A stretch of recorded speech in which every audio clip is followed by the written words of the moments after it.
ఈ రోజు Godavari electrical workers trade union అధ్యక్షుడు బొజ్జ రామకృష్ణ ఆధ్వర్యంలో ఇటీవల కాలంలో యూనియన్ గౌరవ అధ్యక్షులు ఎంవిజీవి ప్రసాద్ అకాల మరణం చెందిన సందర్భంగా వారి కుటుంబానికి యూనియన్ ద్వారా నిత్యావసర సరుకులు నగదును అందజేశారు.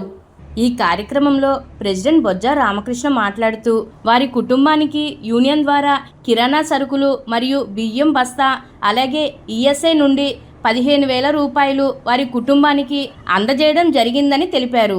ప్రతి ఒక్కరూ యూనియన్కి అప్డేట్గా ఉండాలని, ఉన్న ఎడల మనకు ఎటువంటి విపత్కర పరిస్థితి వచ్చినప్పటికీ యూనియన్ అండగా ఉంటుందని ఈ సందర్భంగా తెలియజేస్తూ, అలాగే ప్రసాద్ కుటుంబానికి మనోధైర్యాన్నిస్తూ ఆ భగవంతుడు ఆశీస్సులు వారి కుటుంబానికి ఎప్పుడూ ఉండాలని, ప్రసాద్ ఆత్మకు శాంతి చేకూర్చాలని మనస్ఫూర్తిగా కోరుకుంటున్నానని తెలియజేశారు.